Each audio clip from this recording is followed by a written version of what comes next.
حیات اعلی حضرت واقعہ لکھا ہے کہ اعلی حضرت تشریف لے گئے مولانا فضل رحمان گنج مراد آبادی رحمت اللہ تعالی علیہ نال ملاقات اور زیارت کی خاطر جدو حاضر خدمت ہوئے تھے مولانا فضل رحمان گنج مراد آبادی رحمت اللہ علیہ اللہ دا ولی سی، عالم بھی سن اور ولی اللہ بھی سن. انہاں کول پہنچے تے انہاں پوچھا کہ تساں میلاد نو کی سمجھدے ہو؟ آلہ حضرت نے عرض کی حضور اساں مستحب سمجھنے ہیں. انہاں فرمایا تساں بدعت حسنہ اور مستحب کا ایک درجہ، تساں بدعت حسنہ یعنی مستحب سمجھدے ہو اور میں اس نو سنت سمجھنا. اور انہاں دی مراد صرف سنت صحابہ.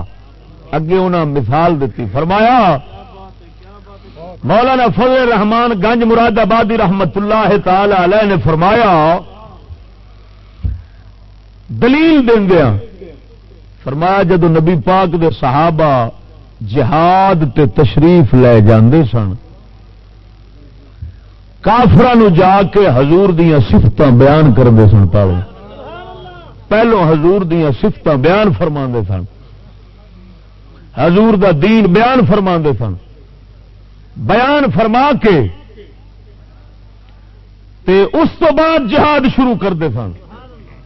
مولانا فضل رحمان گنج مراد آبادی فرمان لگے کہ میلاد تے یہ کچھ ہوتا ہے کہ صفتاں حضور دیاں بیان ہون، حضور دا دین بیان ہوئے. پھر فرق فرمایا اتنا ہے کہ تساں لڈو ونڈ دیو، مستفا دے یار سر ونڈ دے سن.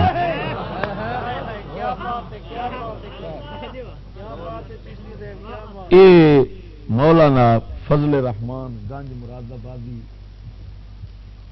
رحمت اللہ علیہ حیات اعلی حضرت کتاب ہے، 3 جلداں بازار شبیر برادر لاہور نے چھاپی. اس کتاب دے حوالے نال میں جناب میلاد شریف مستحب جانتا ہوں. یہ جلد نمبر 1 اور صفحہ نمبر 477 دے یہ گل لکھی جڑی میں جناب نو سنائی. ہوں ایمان نال دسو علم والے یا سنت صحابہ پہ آخ دیں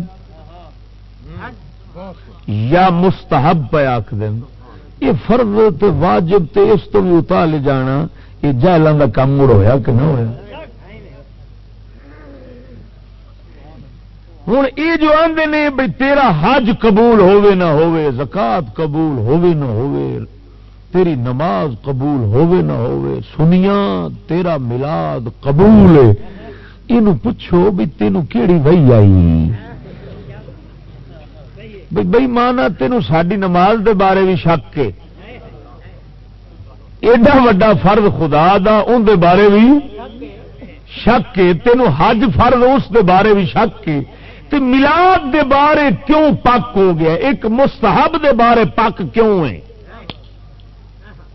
پر تساں بھی تو اس لیے بیٹھے ہوندے جے نا ذوق وچ تے انتظار وچ کہ سانوں ودھا چڑھا کے تے حدوں اگاں ٹپان واسطے تے سیدھا جنت لے جان واسطے کیڑی گل کردا ہے. اس لیے منتظر ہوندے جے تساں بھی کیڑا کوڑ مار سی جس نال اساں اگاں ٹر جاسوں.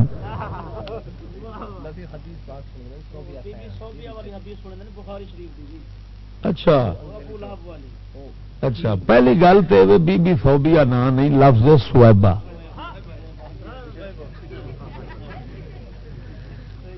بی بی سویبہ پاک والی حدیث پاک جیڑی ہے نا، گل سمجھا جی، اگر اس ایک واقعے نال یہ ثابت ہوتا ہے کہ میلاد ہر صورت قبول ہے تو کیا نماز روزے باقی عبادتوں کے بارے یہ کسی جگہ تے نہیں آیا کہ فلانے دی نماز قبول ہوئی ہے تو جنت ٹر گیا ہے، تو فلانے دا روزہ قبول ہویا ہے تو جنت ٹر گیا ہے تو بخشیا گیا ہے، فلانے صدقہ کیتا ہے تو بخشیا گیا ہے، فلانے کسی دی امداد کیتی ہے بخشیا گیا ہے؟ کیا انج دے لکھاں واقعات احادیث مبارکہ دے اندر کو نہیں آؤندے؟ پھر اینو اگے رکھنا تے انہاں نو پچھاں رکھنا اس ترجیح دی کی وجہ ہے؟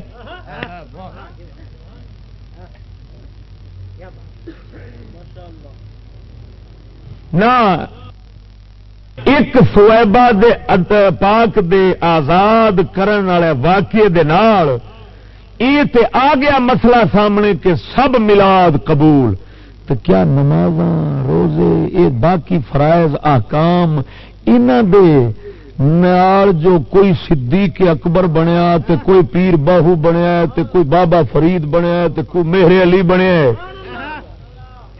تے پھر تساں ان دے بارے نہیں آکھدے کہ یہ بھی پکے قبول ہیں ساڈے، جب انہاں دے قبول تو ساڈے کیوں نہ قبول؟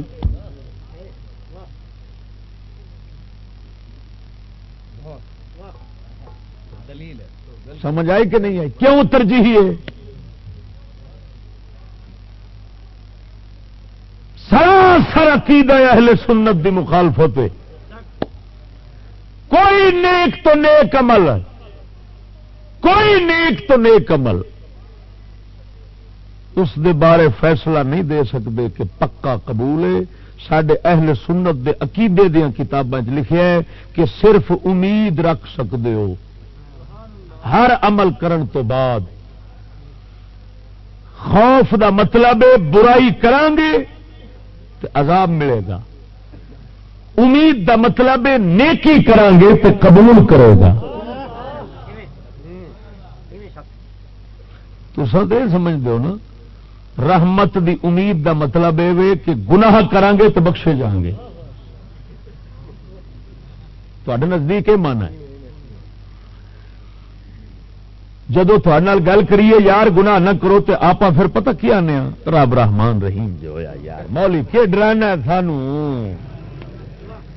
آخ دیو کہ نہیں؟ یعنی یہ مطلب یہ نکلیا کہ رحمان رحیم دا تقاضا یہ کہ ڈٹ کے رحمان رحیم دی مخالفت کرو، یہ مطلب نکلیا نا۔ رحمان رحیم دا مطلب یہ کہ جے تو توبہ کیتی نیکی کیتی امید رکھ مہربان قبول کرسی۔ خوف دا مطلب یہ کہ سخت وڈی ذات قہار جبار بڑے سخت عذاب اس بڑے ہوئے، جے میں نافرمانی کیتی تو میں عذاب دے سی۔